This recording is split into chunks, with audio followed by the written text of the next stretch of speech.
ہر قسم کے روحانی جسمانی مسائل اور وظائف کے لیے پیر اقبال قریشی چینل کو سبسکرائب کریں۔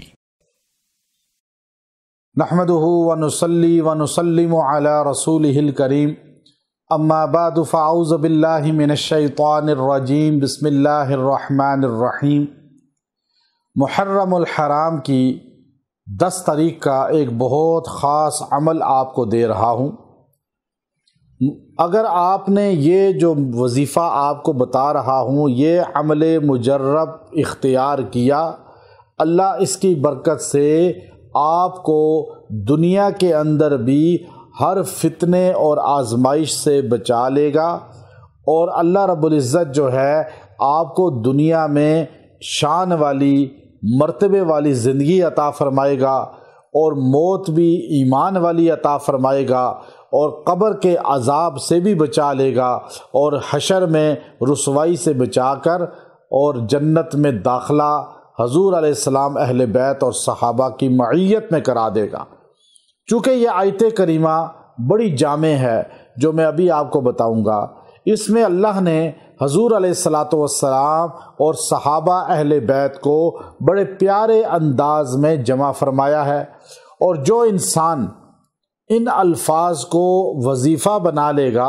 اللہ تبارک و تعالی جو ہے اس انسان کو پریشانیوں سے اور تمام ان آزمائشوں سے نکال دے گا۔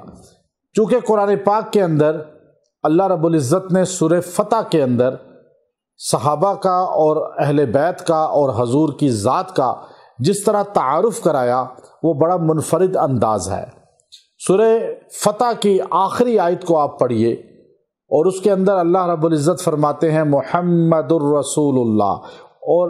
محمد اللہ کے رسول ہیں، اور والذین معہ، اور جو حضور کے ساتھ ہیں، معہ سے مراد ابو بکر ہیں، ہر جگہ ساتھ، یہاں تک کہ آج بھی روزے میں ساتھ، اشداء علی الکفار، اور کافروں پہ حد درجے سخت۔ وہ کون ہیں؟ جن کے نام سے کیسر و کسریٰ کانپتا تھا، اور آج بھی شیطان جن کے نام سے کانپتا ہے وہ عمر بن خطاب رضی اللہ تعالیٰ عنہ ہے۔ پھر فرمایا رحماء بینہم، کہ وہ آپس میں مہربان ہیں، کافروں پہ سخت ہیں، اتنے آپس میں مہربان ہیں کہ اپنی گردن کٹوا دی، مدینہ منورہ کے اندر قتل ہو گئے، شہید ہو گئے، لیکن کسی مسلمان کا خون نہیں بہانے دیا۔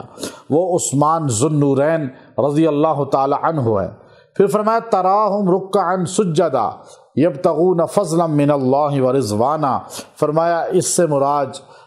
سے مراد کیا ہے کہ جو ہر وقت کبھی رکوع میں ہے تہجد میں، کبھی دن کو گھوڑے پہ سوار جہاد کر رہے ہیں، یہ علی المرتضیٰ شیر خدا کرم اللہ وجہہ ہے۔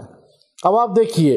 اللہ نے اس آیت کے اندر ان صحابہ کا اجتماعی ذکر کیا۔ جو انسان اس کو پڑھے گا اس دن اور ایک جگہ پڑھ لے گا، چونکہ اس دن میں جو ہے اللہ نے ایک نظام رکھا ہے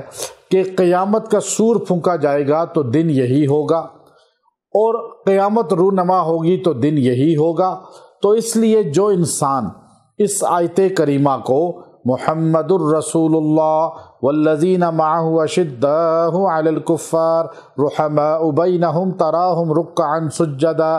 یہاں تک جو ہے آپ اس کو پڑھ کے 70 بار دعا کریں، اللہ تبارک و تعالی جو ہے آپ کو اس دنیا کی آزمائشوں سے بچا لیں گے، اس دنیا کے فتنوں سے بچا لیں گے، اللہ آپ کو رزق وسیع عطا فرمائیں گے، ایمان کی موت عطا فرمائیں گے، معیت صلحاء دنیا میں بھی عطا فرمائیں گے، اور مرنے کے بعد جو ہے جنت میں داخل فرمائیں گے۔ وآخر دعوانا ان الحمد للہ رب العالمین۔